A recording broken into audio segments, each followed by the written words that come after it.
श्रीमद्कुंज विहारणे नमः। श्री स्वामी हरिदास विजयतेतराम।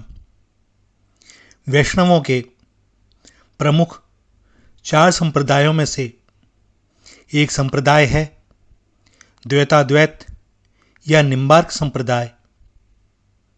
यह मत बड़े प्राचीन काल से चला आ रहा है।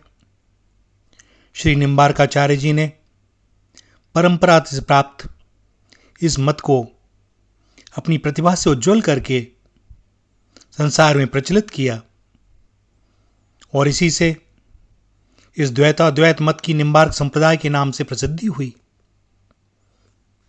ब्रह्म सर्वशक्तिमान है और उनका सगुण भाव ही मुख्य है।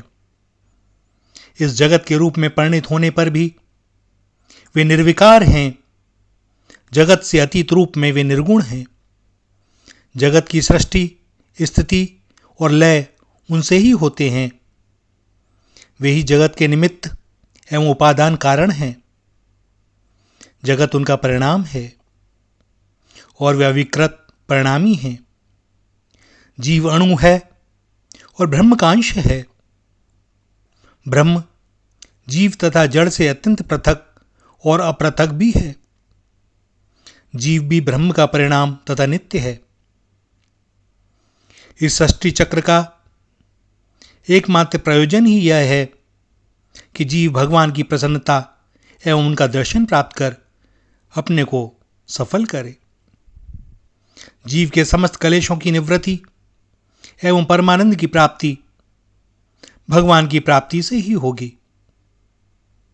ब्रह्म के साथ अपने तथा जगत के अभिन्नत्व का अनुभव ही जीव की मुक्तावस्था है और यह भगवत प्राप्ति से ही संपन्न होती है। उपासना के द्वारा ही ब्रह्म की प्राप्ति होती है। ब्रह्म का सगुण एवं निर्गुण दोनों रूपों में विचार किया जा सकता है, किंतु जीव की मुक्ति का साधन भक्ति ही है। भक्ति से ही भगवान की प्राप्ति होती है। सत्कर्म एवं सदाचार के द्वारा शुद्ध चित्त में जब भगवत कथा एवं भगवान के गुणानुवाद श्रवण से भगवान की प्रसन्नता प्राप्त करने की इच्छा जागृत होती है, तब मुमुक्षु पुरुष सद्गुरु की शरण ग्रहण करता है। गुरु द्वारा उपदिष्ट उपासना द्वारा शुद्ध चित्त में भक्ति का प्राकट्य होता है और यही भक्ति जीव को भगवत प्राप्ति कराकर मुक्त भी करती है। भगवान नारायण ने हंस स्वरूप से ब्रह्मा जी के पुत्र सनक, सनंदन, सनातन एवं सनत कुमार को इसका उपदेश किया। द्वैताद्वैत मत का सनकादिक कुमारों से इसे देवर्षि नारद ने पाया और देवर्षि ने इसका उपदेश श्री निम्बार्काचार्य जी को दिया। यह इस संप्रदाय की परंपरा है। श्री निम्बार्काचार्य जी ने अपने ब्रह्मसूत्रों के भाष्य में अस्मद् गुरुवे नारदाय कहा है।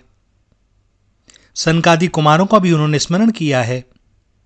उसी ग्रंथ में गुरु परंपरा में देवर्षि नारद जी ने श्री निम्बार्काचार्य जी को गोपाल मंत्र की दीक्षा दी, ऐसे माना जाता है।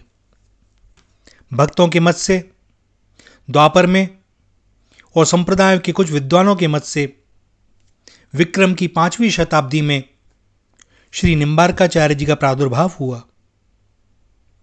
दक्षिण भारत में वैदुर्यपत्तन एक परम पवित्र तीर्थ है।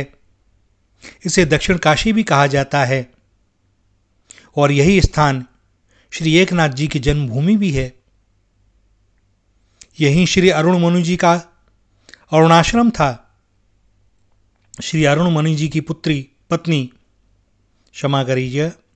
श्री अरुण मुनि जी की पत्नी जयंती देवी की गोद में जिस दिव्य कुमार का आविर्भाव हुआ, उसका नाम प्रथम नियमानंद रखा गया और बाद में यही आगे चलकर श्री निम्बार्काचार्य जी के नाम से प्रख्यात हुए। श्री निम्बार्काचार्य जी के जीवन वृत्त के विषय में बहुत अधिक ज्ञात नहीं है, कि वे कब गृह त्याग कर ब्रज में आए। ब्रज में श्री गिरिराज गोवर्धन के समीप ध्रुव क्षेत्र में उनकी साधन भूमि है। एक दिन समीप के स्थान से एक दंडी महात्मा आचार्य के समीप पधारे। दो शास्त्रज्ञ महापुरुष परस्पर मिले तो शास्त्र चर्चा चल निकली। समय का दोनों में से किसी को भी ध्यान न रहा। सायंकाल के पश्चात आचार्य ने अतिथि यति से प्रसाद ग्रहण करने के लिए निवेदन किया, किंतु सूर्यास्त होने के पश्चात नियमतः यति जी भिक्षा ग्रहण नहीं कर सकते थे, सो उन्होंने अपनी असमर्थता प्रकट की। किंतु आचार्य यह नहीं चाहते थे कि उनके यहां आकर एक विद्वान अतिथि भोजन प्रसाद न पावें। आश्रम के समीप एक नीम का वृक्ष था। सहसा उस वृक्ष पर चारों ओर से प्रकाश फैल गया। ऐसा प्रतीत हुआ जैसे उस नीम के वृक्ष पर भगवान सूर्य नारायण प्रकट हो गए। कोई नहीं कह सकता था कि आचार्य के योग बल से भगवान सूर्य वहां प्रकट हुए थे या भगवान श्री कृष्णचंद्र का कोटि सूर्य संप्रभ सुदर्शन चक्र, जिसके आचार्य मूर्त अवतार थे, वह प्रकट हुआ था। अतिथि के प्रसाद ग्रहण कर लेने पर सूर्यमंडल अदृश्य हो गया। इस घटना से आचार्य निम्बादित्य या निम्बार्क के नाम से विख्यात हुए और आचार्य का वह आश्रम निम्बग्राम कहा जाता है। यह गोवर्धन से बरसाना जाने के समय मार्ग में पड़ता है। यति जी उस समय जहां आश्रम बनाकर रहते थे वहां आज यतिपुरा नामक ग्राम है। श्री निम्बार्काचार्य जी का वेदांत सूत्रों पर भाष्य, वेदांत सौरभ और वेदांत कामधेनु 10 श्लोक, ये 2 ग्रंथ ही उपलब्ध हैं। ये दोनों ही ग्रंथ अत्यंत संक्षिप्त हैं।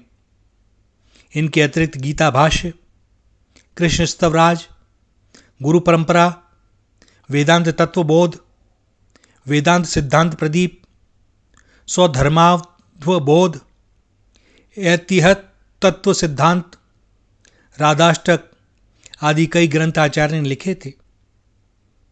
श्री निम्बार्काचार्य जी के शिष्य हुए श्री निवासाचार्य जी। इन्होंने आचार्य के ब्रह्म सूत्र भाष्य पर वेदांत कौस्तुभ नामक ग्रंथ लिखकर उसकी व्याख्या की। इस वेदांत कौस्तुभ की टीका आगे चलकर काश्मीरी केशव भट्टाचार्य जी ने की।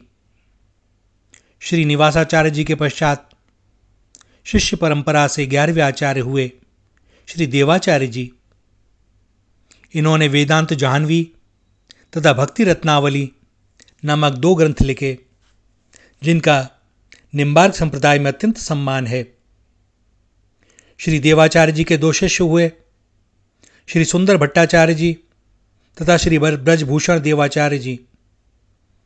इन दोनों आचार्यों की परंपरा आगे चलकर विस्तीर्ण हुई। श्री सुंदर भट्टाचार्य जी की शिष्य परंपरा में 17 भट्टाचार्य आचार्य और हुए। इनमें 16वें काश्मीरी श्री केशव भट्टाचार्य जी हुए। काश्मीरी केशव भट्टाचार्य जी के शिष्य श्री भट्ट जी ने युगल शतक की रचना की। इस ग्रंथ को आदिवाड़ी कहा जाता है।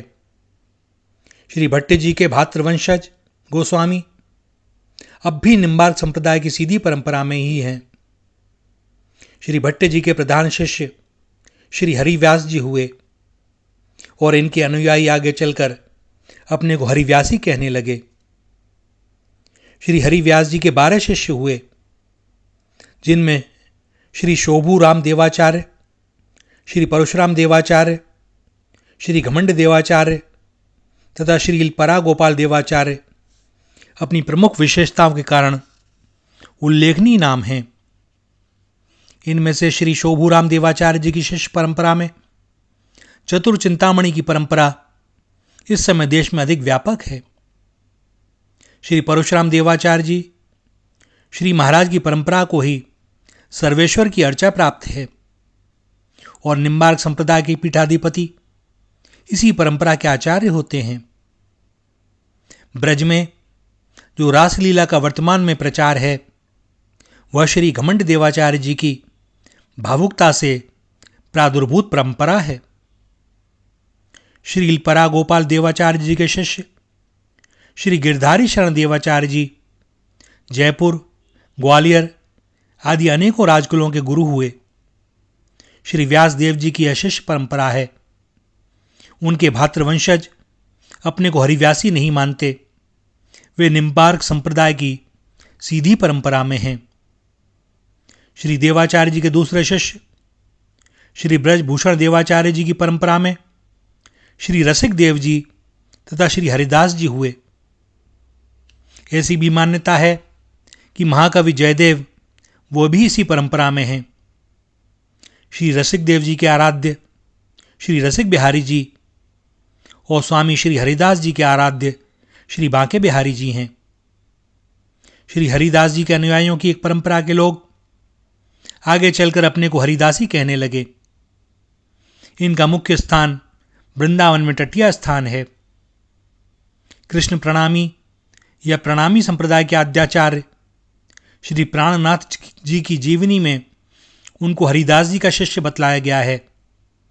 इस प्रकार कृष्ण प्रणामी परंपरा भी निम्बार्क संप्रदाय की हरिदास जी की परंपरा की ही एक शाखा है और इस प्रणामी संप्रदाय का मुख्य पीठ पन्ना बुंदेलखंड में है।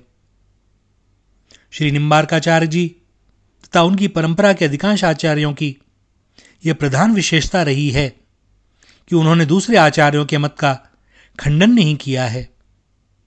श्री देवाचार्य जी ने ही अपने ग्रंथों में अद्वैत मत का खंडन किया है।